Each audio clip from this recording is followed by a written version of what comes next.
Hello and welcome back to the Movie Pope podcast. And today we are going to be taking a look at the long-awaited trailer for Daredevil, Born Again, the latest project in the MCU that promises to bring back an old favorite and welcome a prodigal son into its fold. But before we dive in, remember to like, comment, and subscribe. We're always looking to grow our audience, and I'm saying we're slowly getting up there. We're pretty stoked about that. So if you can keep the pattern up, that'd be great. So the trailer, well, I should say the announcement for the trailer came at New York Comic Con in October of last year. And I've been waiting, on pins and needles for the trailer to drop, but all they showed were just fan-made trailers of, just harvesting clips from the old Netflix series. So this dropped sometime last week. So we've been trying to figure out a date to kind of get together and review this. Have you had a chance to watch the trailer yet, Lee? Or yes, I did. Yes, when you sent it over to me, because I was definitely a fan of the first. Of the first run that they were doing right before it went on this significant hiatus. So very intrigued by it. I like to see it's just kind of a continuation of the show, which is interesting. So I was definitely pumped to see it, and I guess I won't spoil anything. I'll watch the trailer. We could talk about it, but I was happy to say I was pretty happy with what I saw.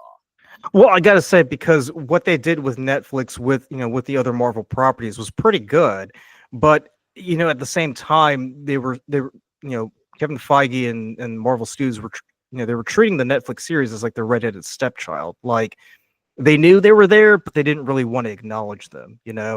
And what I thought was funny was that in shows like Daredevil, The Defenders, Iron Fist, Luke Cage, Jessica Jones, they would make subtle references to events that happened in the mainstream Marvel universe, right? So they would briefly mention things like, oh, Captain America did this or that, or Iron Man did this or that, or the Sokovia Accords.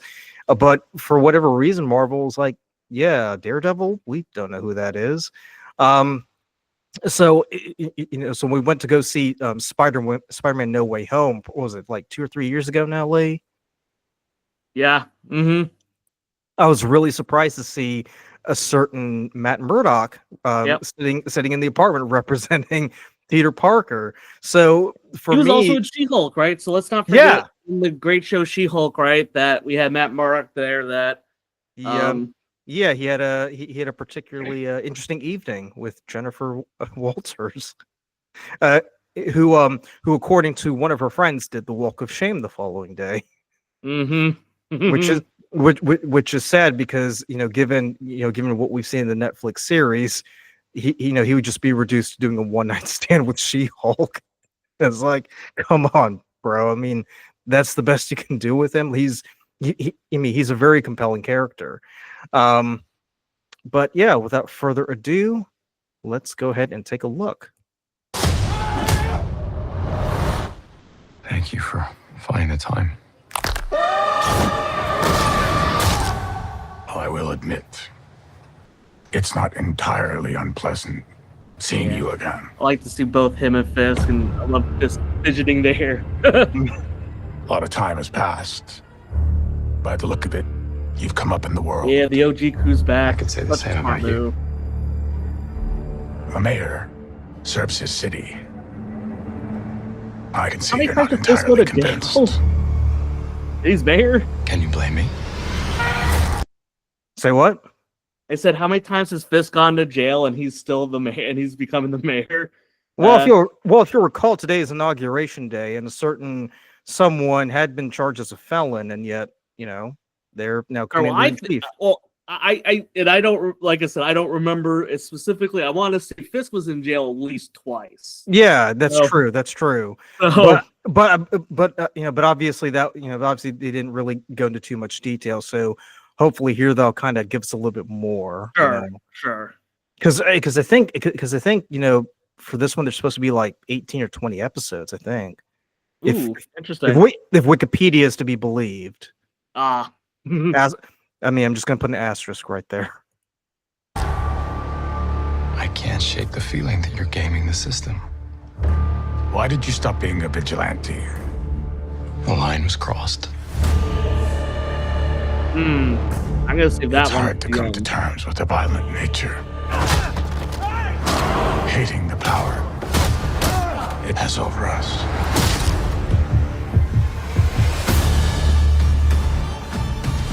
Oh yeah, you know, gets epic when you hit this church organ feeling.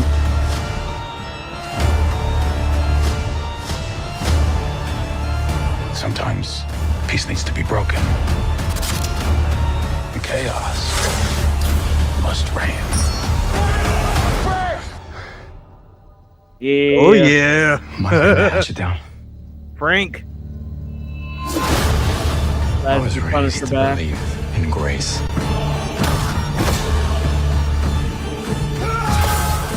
But I was also raised Oh my gosh. That's comfort. to believe in retribution. There he is. Going up against you. Wow. I like how Disney's like, hey, we're not fucking down at all for this. It's gonna be gory and gruesome. Say what? I said I like how Disney, they didn't want to buckle for anything. It's gonna be gruesome. Like all those like breaks and arm breaks and yeah, like Disney's not shying down at all. I mean, hey, I think they're making it up to Netflix for ignoring them so long. They're like, hey, you know what? You do you. Like, people love it for for all the blood splats and bone breaking and the kneecapping. You do you. I think it's I think it's because Deadpool kind of Deadpool is kind of like that permission to just cut loose and do whatever you want, and they know that people are going to gravitate towards that. Yep. And I think that's a great choice by them, right? Because I could appreciate like you're trying to help set something up for a younger audience, right? And if that's the audience I'm gonna go for, I get that. But I think that we're fully capable of separating, the younger version of Disney versus Disney with maybe a little bit more grown-up content. So I'm glad to see that they're willing to go out there and do stuff like that for Deadpool, for Daredevil, because I think if you give us a PG or PG-13 Daredevil, people are not going to be thrilled. I don't think it's going to garner as much attention as I would say this is going to be garnering. Well, it also cheapens the tone because Daredevil by nature is a very dark and gritty storyline. It's not it's not as wonderful as Thor's storyline, because if you think about it, the Thor movies that we've seen, even the Dark World, there's always been a little bit of camp to it, right? Even movies like Captain America and the Winter Soldier or Civil War, there's always a bit of levity in there, right? Like they knew there was a line that you didn't really have to cross. Whereas here, it's like, to Matt Murdock's point, a line was crossed, and he definitely went there. And I'm curious. So, what do you think? Right. So we can speculate on this, right? What do you think happened, right? As far as why he's saying that line, I'm going to be very curious to see, because obviously I'm getting the impression that he probably killed someone. That's what I'm thinking too, because I'm thinking because obviously superheroes have this code of honor where they don't cross the line, i.e., killing someone. Obviously Batman has a code of he never uses guns, right? So I think what might have happened was because let me know what you think. I believe he hasn't been a vigilante for probably 5 years, at least 5 years. So things have kind of fallen to the wayside. Hell's Kitchen in New York have become like a cesspit of violence, and Wilson Fisk, being the former kingpin, comes in and brings law and order, because it's that philosophy, what better way to catch a thief than to hire a thief, right? What better way to put an end to crime than voting in, a former crime lord to clean up the city? So I'm thinking what might have happened was he might have done something like you said. He probably accidentally killed somebody, and that kind of broke him. Yes.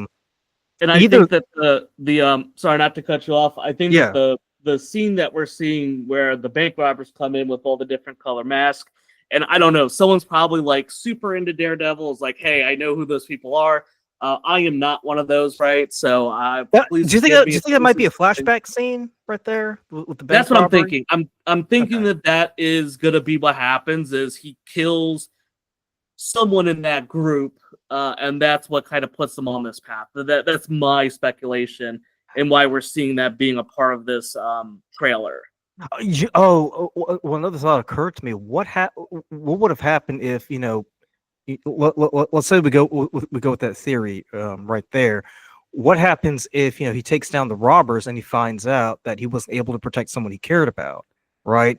The Yep. robbers, the robbers that kind of panic because they're like, oh shit, this blind guy is actually, putting the moves on us, and they accidentally kill someone he's very close to, and that kind of breaks him right there.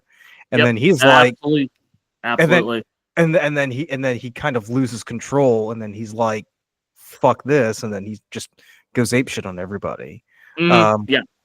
I it's kind of like the Patch Adams situation, right? Where, someone close to him kind of gets murdered and he kind of breaks and he's like, I don't know, I don't think I can keep doing this anymore.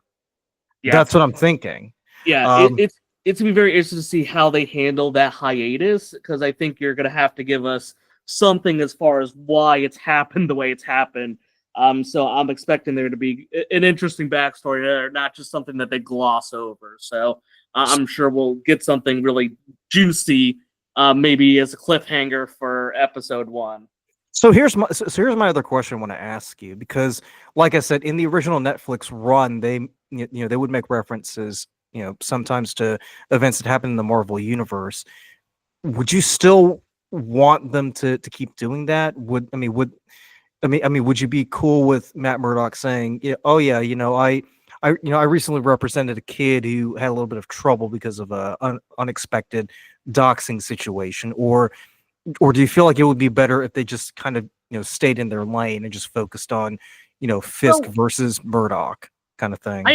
I don't get really bothered by like small clips like that, right? Because I think it's just there to kind of like help insert itself into the universe, so to say. So Mhm. I wouldn't be bothered by that as long as none of the storylines end up really echoing with something else like that, right? I like when if I'm getting something with Daredevil, I really want Daredevil to be the focus. I don't want to have other characters intruding on that to take it away, right? I think even you would admit in the Spider-Man, when we saw Matt Murdock, we're like, hey, that's super cool, right?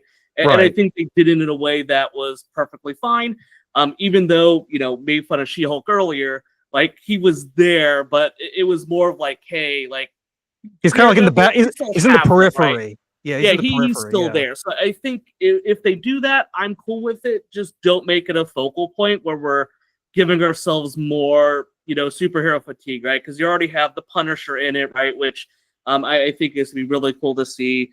You're bringing in some, other characters, right? We saw the Muse there with like I like how they kind of did the mask was like the actor's eyes, and you kind of see like the blood coming off of it. So I thought that was kind of a Yeah, cool way to depict that character. So that and is something. we also saw White Tigress too. So Well, yeah. So I mean, interesting to bring all these characters, and I think that's why you let it stand alone, because I think that with all these characters you're bringing in, there should be plenty of a story to go about without trying to bring in too much from all the other Marvel properties that we're already inundated with stuff for.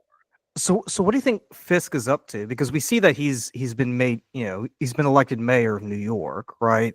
Yeah. And like I said, I mean, I'm going under the theory that, if Daredevil has been around for a significant period of time, Fisk, runs on the platform. I can put these criminals in their place.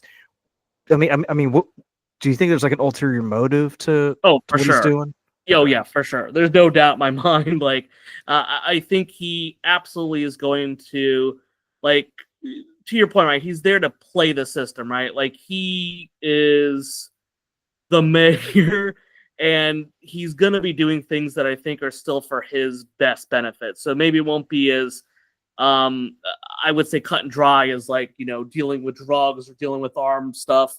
But maybe it's, more like maybe, I don't know, like taking a bunch of property or something else that's maybe not as dark as we've seen previously, but I still think he's there in order to benefit himself. He's not there for the mayor to do any like true cleaning. I think he's there to get rid of his opposition So then really he's the one that once again is running everything, but now he's the mayor. And that's how I kind of see his character unraveling. I mean, but do you think he's also gaming the system to kind of like slowly build, something around Matt Murdock? So, to kind of like tie his hands and feet so he can't really go after him like he did. Ooh, that's interesting. I'd be. How do you think he would pull it off? So I'm going to reference a DC animated movie that came out probably like 10 or 12 years ago called Batman Superman Public Enemies.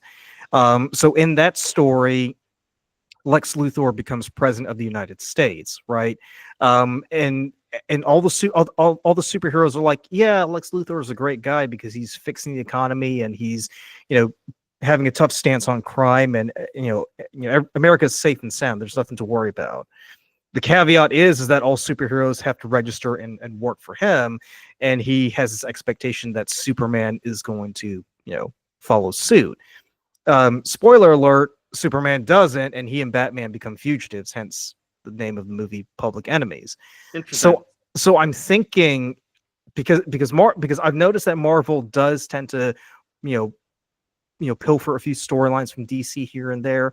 I'm thinking we might see something similar where Wilson Fisk, as mayor, uses the apparatus of the state to kind of, slowly turn like all these, all the vigilantes and all the superheroes, or at least kind of make them see that, hey, it's better to work with me than against me. To use Thunderbolt Ross's, verbiage. You know what? That idea kind of makes me wonder. I wonder if maybe Fisk is behind that bank heist we see at the beginning, but really it wasn't a bank heist. That's what I'm thinking too. Idea. It's to draw them out. To do something else. Yeah, like he hired them for the bank heist or for it to look like a bank heist, but really it wasn't. It was him, he wanted to like hurt somebody or maybe push him too far, and that's what kind of creates all this. So yeah, that's actually really interesting. And when you said that, I'm like, oh, that actually might explain more of the bank heist, which we're putting a lot on this bank heist, which we know nothing about. Right. But I think that would be an interesting thing to see, like, hey, this was all set up by somebody under the guise of a bank heist, but really there was ulterior motives for what they wanted to get. But keep in mind, we also saw Frank Castle, and Frank's looking a little bit, a little worse for wear these days. Mm-hmm. So, and plus, keep in mind, if you remember, he and Frank don't have the fuzziest of relationships. True. So I'm wondering how much pressure is Fisk putting on Matt to the point where he's got no other recourse than to turn to the Punisher, to kind of like find his way to wheedle his way out of Fisk's iron grip, so to speak. Because I mean, just like with Batman, Superman kind of has to turn to Batman to kind of help him, put the kibosh on Luthor's authoritarian rule to kind of expose him for what he is. So again, people in the comments, feel free to correct me if I'm wrong. I kind of feel like what's going on here is, to your point, it could be that Fisk is kind of, using all these like seemingly disparate events to kind of, tighten the noose, on Matt Murdock, and Matt kind of has to turn to, less sordid characters to kind of help him out here, i.e., turning to the Punisher and asking for his help. And then Fisk starts upping the ante by sending more and more people like White Tigress or other supervillains after Matt Murdock to try to like bring him to heel. Then the question becomes, if that's the case, is Matt Murdock going to expose Wilson Fisk for who he really is? I like that theory. So I would say my final thoughts for this, right? I thought it was everything I think you could want from it. Or if you're coming back to Daredevil after the hiatus, because how many years has it been since the series ended, so to say? Let me take a look at that here because I know the last series I think they did was Luke Cage and Iron Fist, and that didn't go down too well. So, oh wow, so that's like 7 years ago. Oh yeah, 2018. Yeah, so big hiatus here. So, but yeah, like if you like that first, if you like the original run of the show, right, and you're here I think some things that really stick out to me are, we're getting new characters, we're seeing old characters. I love the fact that they're like starting where we left off, right? Or that's definitely the vibe I'm getting. So, it looks like they're trying to give some explanation for this, gap in time that we experienced between the original run and then this, Born Again that we're doing. So, but I always appreciate when they're able to bring back all the original characters. I feel like too many shows, they try to replace people or like move different actors and actresses into roles that we already know, and it almost always works out poorly. Yeah. I think that's just kind of the nature of what we are. Like, if you really like that, I think of, these characters playing these roles, and that's it, right? If anyone tries to get into it, it just like, it's an intrusive thought in our head. Like, I don't want to think of anybody else being this character. So I think that they went into this with good intentions. I think, we've seen enough of it that kind of gets me excited for it. Now we'll just have to see with the show if it executes at it. But I think this trailer hit on a lot of the points I would love to see in a continuation. And I'm glad to see that they were able to bring back everyone to do this. So last question before we sign off. Do you think this might open the door for the return of other characters like Luke Cage or Iron Fist or Jessica Jones? Yes, I believe that absolutely is. I think they're putting those feelers out there. And like I said, some of those, I don't think too many people are going to be like, oh yeah, Iron Fist. Like, I felt very fondly about that.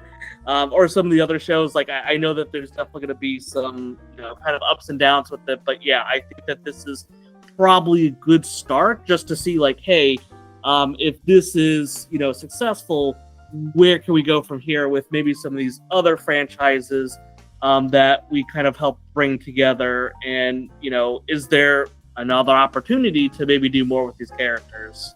So yeah, Right. I definitely think that there is an opportunity for that. All right. Well, you heard it here, folks. The Movie Pope thinks there might be a chance we might see Jessica Jones and other characters in the years to come. But let us know down in the comments below. Are you excited to see Daredevil return and Born Again? Do you think our theory holds weight, or do you think there might be something else going on behind the scenes with Wilson Fisk? And as always, thanks for tuning in, and we'll catch you on the next one. Bye.